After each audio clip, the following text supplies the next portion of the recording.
Hello guys, ഇതൊരു cooking video ആണ്. രാത്രി 12 മണിക്ക് നമ്മൾ ചെറിയൊരു ചിക്കൻ കറി വെക്കാൻ പോവുകയാണ്. അതിനായി നമ്മൾ ഫ്രിഡ്ജിലിരുന്ന കുറച്ച് ചിക്കൻ എടുത്ത് വാഷ് ചെയ്ത് വെച്ചേക്കുകയാണ്.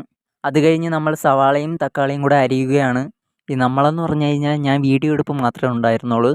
കുക്കിംഗ് മൊത്തവും ചേട്ടനും ചേച്ചിയും കൂടെ ആയിരുന്നു. ആ സവാള അരിയുന്ന സ്പീഡ് കണ്ടപ്പോഴേ എനിക്ക് എന്തെങ്കിലും സംഭവിക്കുമെന്ന് എനിക്ക് തോന്നിയതാണ്. അതേപോലെ തന്നെ കയ്യിലെ തൊലി അങ്ങ് പോയി. എന്തായാലും സവാളയും തക്കാളിയും പച്ചമുളകും എല്ലാം നമ്മൾ സെറ്റ് ചെയ്ത് വെച്ച് ഗ്യാസ് കത്തിച്ച് ചട്ടി വെച്ചിട്ട് കറിച്ചട്ടി ചൂടാവാനായിട്ട് വെയിറ്റ് ചെയ്തുകൊണ്ടിരിക്കുകയാണ്.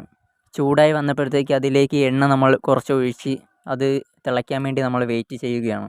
തിളച്ച് വന്നപ്പോഴത്തേക്ക് അതിലേക്ക് നമ്മൾ അരിഞ്ഞു വെച്ചേക്കുന്ന സവാളയും എല്ലാം നമ്മൾ അതിലേക്ക് ഇട്ട് മിക്സ് ചെയ്യുകയാണ്. എന്നിട്ട് അതൊന്ന് വരട്ടി എടുക്കുകയാണ്. നല്ല ബ്രൗൺ കളർ ആവുന്ന വരെ ഇട്ട് ഇളക്കിക്കൊണ്ടിരിക്കണം. എന്തായാലും അങ്ങനെ ആയി കിട്ടിയിട്ടുണ്ട്. മാറ്റി നമ്മൾ വൃത്തിയാക്കി വെച്ചേക്കുന്ന ചിക്കനും നമ്മൾ അതിലോട്ട് ഇടാൻ പോവുകയാണ്. എന്നിട്ട് മിക്സ് ചെയ്യാൻ പോവുകയാണ് നല്ല രീതിയിൽ. ആ മസാലയൊക്കെ ചിക്കനിൽ പിടിക്കുന്നവരെ നമ്മൾ നല്ല സെറ്റായിട്ട് ഇളക്കിക്കൊണ്ടിരിക്കുകയാണ്. എന്തായാലും നമ്മൾ ഇളക്കിയെല്ലാം കഴിഞ്ഞ് നമ്മൾ അടച്ചു വയ്ക്കാൻ പോവുകയാണ് വേവാൻ വേണ്ടി. അടപ്പ് തുറന്ന് നോക്കിയപ്പോൾ ഇതാണ് കാഴ്ച. നല്ല ചൂട് പറക്കുന്ന ചിക്കൻ കറി റെഡിയായി. മണമൊക്കെ അടിച്ചപ്പോൾ ഞാൻ വിചാരിച്ച അടിപൊളി ചിക്കൻ കറി ആയിരിക്കുമെന്ന്. പക്ഷേ കഴിച്ചു നോക്കിയപ്പോഴാണ് ആവറേജ് ചിക്കൻ കറി. എന്തായാലും രാത്രി 12 മണിക്ക് ഇങ്ങനെയെങ്കിലും ഉണ്ടാക്കി തന്നില്ലേ ചേട്ടൻ എന്ന് വിചാരിച്ച് കഴിച്ച് കിടന്നുറങ്ങാൻ പോവുകയാണ് ഗൈസ്.